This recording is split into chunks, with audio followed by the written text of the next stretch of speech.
नमस्कार, आप देख रहे हैं के न्यूज। मैं हूं आपके साथ सूरी चौहान। पूर्वांचल का खेला बाकी। आम चुनाव में यूपी में पूर्वांचल की सीटों को साधने के लिए बीजेपी ने बड़ा फैसला लिया है और बीजेपी ने प्रधानमंत्री नरेंद्र मोदी के नामांकन को लेकर जो रणनीति बनाई गई, आपको सीधे वाराणसी लेकर चलते हैं, जहां पर प्रधानमंत्री नरेंद्र मोदी पहुंचे हुए हैं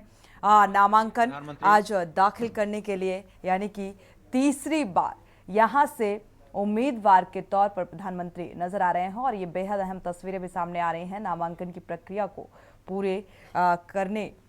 के लिए फिलहाल पहुंचे हुए हैं प्रधानमंत्री नरेंद्र मोदी। क्रूज से गंगा मां के दर्शन और इसके बाद पूजा अर्चना कर अब नामांकन की प्रक्रिया को पूरा करते हुए नजर आ रहे हैं। दामोदर मोदी लोकसभा में स्थान करने के लिए अभ्यर्थी के रूप में नाम निर्देशित हुआ। ईश्वर की शपथ लेता हूं, सत्य निष्ठा से प्रतिज्ञा करता हूं कि मैं विधि द्वारा स्थापित भारत के संविधान प्रति सच्ची श्रद्धा और निष्ठा रखूंगा और मैं भारत की प्रभुता और अखंडता अक्षुण्ण रखूंगा। तो आपने देखा ये एक्सक्लूसिव तस्वीरें वाराणसी से सामने आ रही हैं, जहां पर प्रधानमंत्री नरेंद्र मोदी नामांकन दाखिल करते हुए नजर आ रहे हैं।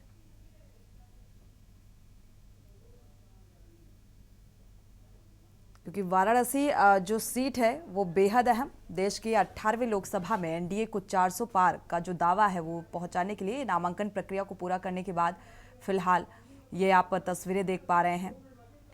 कलेक्ट्रेट से, जहां पर प्रधानमंत्री नरेंद्र मोदी के साथ सीएम योगी आदित्यनाथ की मौजूदगी और साथ ही कई राज्यों के मंत्री यानी कि कई लीडर्स इस बीच मौजूद हैं इस नामांकन की प्रक्रिया के दौरान।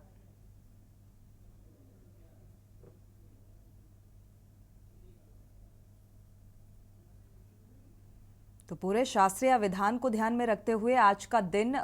चुना है प्रधानमंत्री नरेंद्र मोदी ने और नामांकन के लिए, क्योंकि ये बेहद अहम है शास्त्रीय लिहाज से। और पूजा अर्चना के बाद अब नामांकन की प्रक्रिया को पूरा करते हुए नजर आ रहे हैं।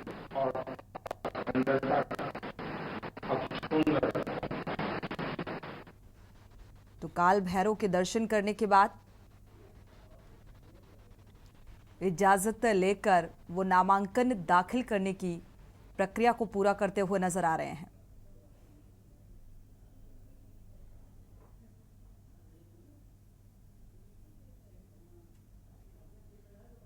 क्योंकि आज का दिन भी बेहद अहम है और कई दिग्गजों की, कई लीडर्स की यहाँ पर मौजूदगी। हालांकि लगातार कहा जा रहा था कि बिहार के सीएम नीतीश कुमार भी यहाँ पर पहुँचेंगे, लेकिन अस्वस्थ होने के कारण फिलहाल उनकी मौजूदगी यहाँ पर नहीं है। लेकिन कई लीडर्स इस बीच प्रधानमंत्री नरेंद्र मोदी के नामांकन में पहुँचे हुए हैं और आज का दिन बेहद खास है। बैशाख शुक्ल की सप्तमी तिथि है आज और एक खास योग है, क्योंकि हर एक विधि विधान और मुहूर्त को ध्यान में रखकर प्रधानमंत्री कोई भी दिन जो है वो निर्धारित करते हैं और आज का दिन इस लिहाज से बेहद अहम जो नामांकन की प्रक्रिया है उसको फिलहाल पूरा करते हुए नजर आ रहे हैं। सिद्धि योग के नाम से भी इसे जाना जाता है, क्योंकि आज का मुहूर्त जो है, लिहाजा एक बार फिर से वाराणसी से हुंकार भरी है प्रधानमंत्री नरेंद्र मोदी ने नामांकन दाखिल करने के दौरान की ये तस्वीरें आप देख पा रहे हैं। क्योंकि वाराणसी लोकसभा सीट का जो सियासी समीकरण है वो भी बेहद अहम है और इस बार क्योंकि काशी में लगातार मथुरा, काशी, अयोध्या का जिक्र होता रहा है और अयोध्या के बाद अब काशी, कांग्रेस का गढ़ था कभी वाराणसी, ये कहा जा सकता है, जिसे बनारस और काशी के नाम से पहचाना जाता है। जब वाराणसी से ये नामांकन दाखिल करते हुए प्रधानमंत्री नरेंद्र मोदी नजर आ रहे हैं। हिंदू धर्म के एक पवित्र शहर के रूप में वाराणसी को जाना जाता है, धर्म और आस्था से जुड़ा हुआ। लेकिन अब इस बार यानी कि तीसरी बार बेहद अहम है और यहाँ पर कई अहम मुद्दे के आधार पर इसे कहा जाए बेहद अहम है। ये नामांकन प्रक्रिया के दौरान की ये तस्वीरें आप देख पा रहे हैं।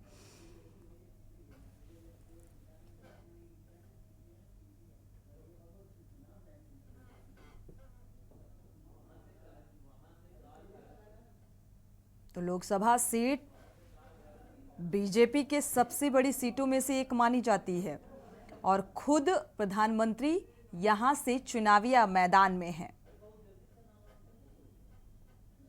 क्योंकि इसका इतिहास का अगर जिक्र किया जाए वाराणसी लोकसभा सीट का तो ये बेहद पुराना है। ये नामांकन प्रक्रिया के दौरान की तस्वीरें, सीएम योगी आदित्यनाथ भी साथ में मौजूद हैं और बीजेपी के तमाम लीडर्स फिलहाल इस नामांकन प्रक्रिया में पहुंचे हुए हैं। आपको बता दें तीसरी बार यहां से नामांकन भरते हुए नजर आ रहे हैं प्रधानमंत्री। क्रूज से गंगा और काल भैरव के दर्शन करने के बाद, पूजा अर्चना करने के बाद, आशीर्वाद लेने के बाद नामांकन की इस प्रक्रिया को पूरा करने के लिए पहुंचे हुए हैं प्रधानमंत्री नरेंद्र मोदी।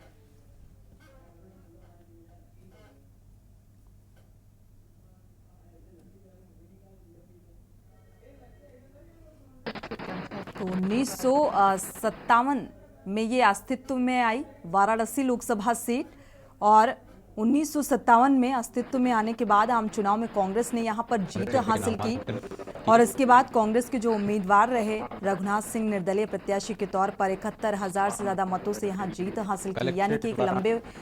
वक्त तक यहां पर कांग्रेस का जो कहा जाए कांग्रेस अस्तित्व में रही। इसके बाद 1989 में कांग्रेस के हाथ से ये सीट निकल गई और एक बार फिर से गणेश्वर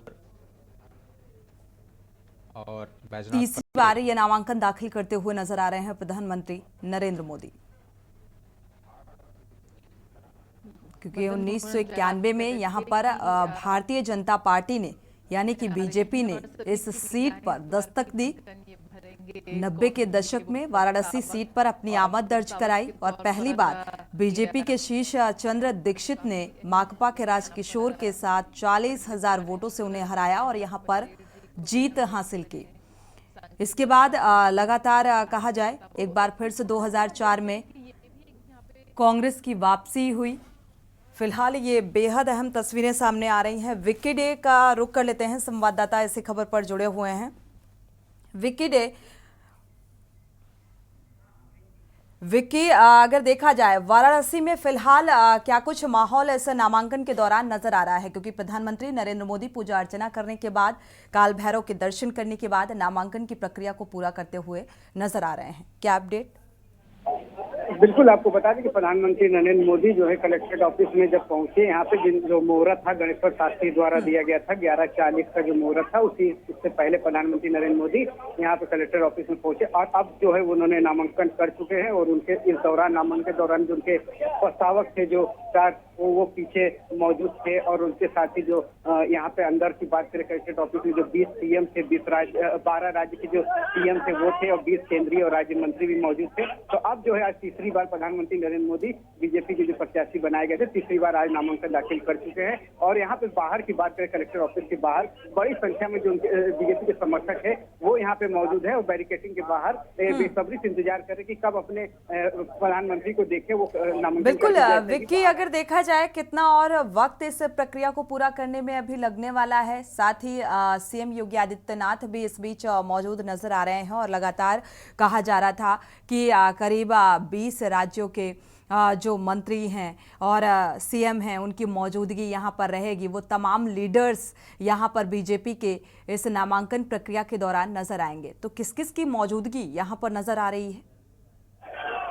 बिल्कुल आपको बता दें कि यहाँ पे जो 12 मुख्यमंत्री, जो 12 राज्य के, छत्तीसगढ़ हो गए, मध्य प्रदेश हो गए, एक नाथ शिंदे है, उसमें जयंत चौधरी भी है रालोद के, जो सभी 12 मुख्यमंत्री के अलावा जो एनडीए के जो तमाम नेता हुए हैं वो सभी मौजूद है अंदर। और उसके बाद जो रक्षा मंत्री राजनाथ सिंह है, गृह मंत्री अमित शाह पहुंचे हैं और मुख्यमंत्री योगी आदित्यनाथ के साथ में मौजूदगी है। जो सभी की मौजूदगी यहाँ पे है नामांकन में। और आज जो है तीसरी बार नामांकन की प्रक्रिया अभी शुरू कर रहे हैं। नामांकन बस कुछ ही देर में और इसका वक्त लगेगा, तकरीबन 20 मिनट और लगेंगे, 20 से आधा घंटे की समय और है। उसके बाद जो प्रधानमंत्री बिल्कुल विक्की, देखा जाए यहाँ पर क्योंकि तीसरी बार अब ये कहा जा रहा है कि एक तरफ 2024 में 400 पार का लक्ष्य, और क्या इस बार प्रधानमंत्री नरेंद्र मोदी हैट्रिक लगा पाएंगे, क्योंकि लगातार वो एक मुहूर्त, शास्त्रीय विधान, दिन, ये तमाम चीज़ें जो हैं प्रधानमंत्री नरेंद्र मोदी के लिए बेहद मायने रखती हैं। और उसी लिहाज से आज का दिन भी बेहद विशेष, और इस विशेष दिन में पूजा अर्चना करने के बाद वो नामांकन दाखिल करने के लिए पहुंचते हैं। किस तरीके का माहौल? बिल्कुल आज का दिन बेहद अहम है, क्योंकि आज के दिन जो है गंगा सप्तमी पर्व है और 14 मई आज जो गंगा सप्तमी पर्व है। और माँ गंगा को जब उन्होंने 2014 में आए थे तो उनके मुख पे बस यही था कि मैं गंगा माँ ने मुझे बुलाया, और उन्होंने अपने आप को कहा कि मैं गुजराती नहीं, काशी का बन के रह गया हूँ, क्योंकि यहाँ पे जो गंगा पुत्र हूँ, मैं माँ गंगा का बेटा हूँ। तो कहीं ना कहीं आज जो गंगा सप्तमी है, उन्होंने गंगा घाट पे जाके पूजा अर्चना की, वहाँ पे दूध अभिषेक किया और घी के दिए जलाए, आरती किए। उसके बाद वो जाते हैं बाबा काल भैरव से दर्शन करते हैं, बाबा काल भैरव से आशीर्वाद भी लिया नामांकन करने से पहले। और अब जो है कलेक्टर ऑफिस में अभी फिलहाल वो मौजूद है, नामांकन की प्रक्रिया चल रही नामांकन की, और नामांकन कर रहे हैं। और यहीं से जो आपको बता दें, बीजेपी जो पिछले 10 साल से यहाँ पे बनारस जो बदला है 10 सालों में बात करें, यहाँ पे तमाम जो विकास कार्य हुए हैं, चाहे वो अध्यात्म की बात कर ले, चाहे रोजगार की बात कर ले, चाहे सड़क की बात कर ले, चाहे योजना की, राशन योजना की बात कर ले, तो वो सभी जो गरीबों तक पहुंचाए गए, और जो राशन अन्न गरीब कल्याण योजना से जो राशन मिल रहा है, मुफ्त अनाज मिल रहा है, वो भी सभी तक पहुंचाया जा रहा है। और अगले 5 साल तक के लिए उसको बढ़ा दिया है, वो अभी निरंतर मिलता रहेगा। तो जो बनारस हमने भी यहाँ रह के देखा है, जो बनारस बदला है, आज जो सड़कें चौड़ी हो गई है, कई फ्लाईओवर बन गए हैं, जो जहाँ तक रेलवे क्रॉसिंग हुआ करता था, जहाँ जाम लगे करते थे, आज जहाँ तक पहुंचने में तकरीबन आधा घंटा लगता था, 1 घंटे के रास्ते लगते थे, वहाँ जो अब जो फ्लाईओवर के माध्यम से जो रोड चौड़ी कर दी गई, मात्र महज जो है आपको बता दें कि 5 से 10 मिनट ही लगते हैं वहाँ तक पहुँचने। और यहाँ पे देखिए बीजेपी की समर्थक इतनी बड़ी संख्या पे यहाँ पे जुट चुके हैं सर्किट हाउस के बाहर। बस अब इनके इंतजार है, बेसब्री से इंतजार कर रहे हैं कि प्रधानमंत्री की एक छवि, एक मनमोहक दृश्य उनको दिख जाए, और वो हर हर महादेव के लगातार नारे लगा रहे। लेकिन अब जो पल का इंतजार है प्रधानमंत्री नरेंद्र मोदी, बिल्कुल विक्की डे, काशी में नमो नमो, और वो तस्वीरें भी सामने आई। नामांकन प्रक्रिया में अभी करीब 20 मिनट और लगने वाले हैं, लेकिन यहाँ पर अगर 2019 का जिक्र किया जाए, करीब 4 लाख से ज़्यादा मतों से विरोधियों को हराया था। और इस बार ये जनाधार, ये जनसमर्थन कहा जाए, या प्रधानमंत्री नरेंद्र मोदी के प्रति वो प्यार, क्या जनसमर्थन यहाँ पर देखने को मिल रहा है? बिल्कुल आपको बता दें, कल के रोड शो ने ये कहीं ना कहीं जाहिर कर दिया है कि प्रधानमंत्री के मोदी के प्रति जो जनता का विश्वास है वो कहीं ना कहीं बरकरार है। इतनी बड़े जनसैलाब जो उमड़ा, जो अध्यात्म की नगरी काशी कही जाती है, और जो अपने प्रधानमंत्री को एक झलक पाने के लिए आतुर थी, वो कहीं न कहीं दर्शाती है कितना काशी की जनता प्रधानमंत्री मोदी के साथ है। जहां एक तरफ विपक्ष का आंकड़ा लगा रही है कि वोटिंग परसेंटेज कम हो रहा है, और बीजेपी जो है इस समय पिछड़ रही है, और बीजेपी ने अपना एक लक्ष्य बनाया है कि अब की बार 400 पार। तो कहीं ना कहीं बात करें 400 पार की, जो बात करें बीजेपी ने, और इसके लिए जो बीजेपी के तमाम कार्यकर्ता है, चाहे बूथ स्तर से है, सभी जो है जी जान से लगे हुए हैं इस लक्ष्य को पूरा करने में, इस लक्ष्य को पाने में। और वहीं आपको बता दें कि काशी के सांसद और प्रधानमंत्री नरेंद्र मोदी कल जो वाराणसी में तीसरी बार जो है प्रत्याशी बनाए गए हैं, कल नामांकन किए, आज नामांकन कर रहे हैं, और कल जो इससे पहले नामांकन से पहले कल जो उन्होंने रोड शो किया, बहुत ही सफल रहा रोड शो। और रोड शो के माध्यम से जो उन्होंने एक श्रेष्ठ भारत का जो संदेश दिया है, एक शिक्षा का जो संदेश दिया है, वो भी दिखा है। तो काशी की जनता जो कह सकते हैं कि क्या सभी वर्ग के जो इस समय के जो उसमें थे, सभी वर्ग जो है उसमें सम्मिलित हुए और प्रधानमंत्री मोदी का फूल वर्षा से स्वागत किया। तो ये कहीं ना कहीं ऐसा देखने को मिल रहा है कि काशी की जनता 60 है, और जो पिछली 2019 की बात करें जो वोट से जीती थी, और इस बार अंतर जो है और भी ये ज्यादा हो सकता है, ऐसा अनुमान लगाया जा रहा है। क्योंकि ये अंतर इसलिए भी लाजमी हो जाता है, देखा जाए जो बनारस का, जो काशी का बदलाव है विकास के लिहाज से, इस आधार पर भी कहीं ना कहीं ये वोट प्रतिशत जो है बढ़ सकता है। लगातार इस तरीके की संभावनाएं जताई जा रही हैं, और ये कहा जाए कि जो काशी के लोग हैं, क्योंकि अयोध्या में राम मंदिर को लेकर ये बात अलग है कि लगातार प्रधानमंत्री इस बात को कह रहे हैं कि ये कभी जो अयोध्या राम मंदिर रहा वो मुद्दा नहीं रहा है चुनाव में, लेकिन कहीं ना कहीं इसे मुद्दा के तौर पे भुनाने की कोशिश की गई, और इसके बाद मथुरा और काशी। बिल्कुल, आपको बता दें कि राम मंदिर जिसका इंतजार कई सालों से लोग कर रहे थे, तो उसके बाद जो राम मंदिर बन के तैयार हो गया, तो कहीं न कहीं इसका भी जो लाभ है वो कहीं न कहीं बीजेपी को मिलेगी। हालांकि बीजेपी पार्टी कहती है कि कहीं न कहीं ये हमारा कभी भी चुनावी मुद्दा नहीं था राम मंदिर, ये अध्यात्म की नगरी, और मैं धर्म की रक्षा करता हूँ और करता रहूंगा, करता आया हूँ। और उसी को देखते हुए जो मंदिर का निर्माण हुआ, जो रामलला का जो प्राण प्रतिष्ठा किया गया है, और आज देखिए वहाँ पे जो अयोध्या की जो छवि बदली है, आज इतने लाखों दर्शनार्थी वहाँ रोज दर्शन करने पहुंचते। उसी की तर्ज पे बात करें वाराणसी की, वाराणसी जो शिव की नगरी काशी विश्वनाथ का जो उन्होंने विस्तारीकरण किया, जो काशी विश्वनाथ कॉरिडोर बन के आज तैयार हुआ, जहाँ एक छोटे से जगह पे कभी विश्वनाथ मंदिर हुआ करता था, आज जो है कई लाख स्क्वायर फीट से वो मंदिर का विस्तारीकरण हुआ है। और आज भी जो बनारस की बात करें तो लगातार जो है बिल्कुल विक्की, हिंदू धर्म, आस्था, ये तमाम चीजें जो है जुड़ती हुई नजर आ रही हैं एक के बाद एक, और ये जुड़ाव जो है वोट में कैसे तब्दील होगा, क्योंकि अब पिछली बार का जो आंकड़ा है वो तो फिलहाल काफी अंतर इसमें देखने को मिलेगा। खबर पर नजर बनाए रखिएगा, अपडेट साझा करेंगे आगे। शुक्रिया इस तमाम जानकारी को साझा करने के लिए।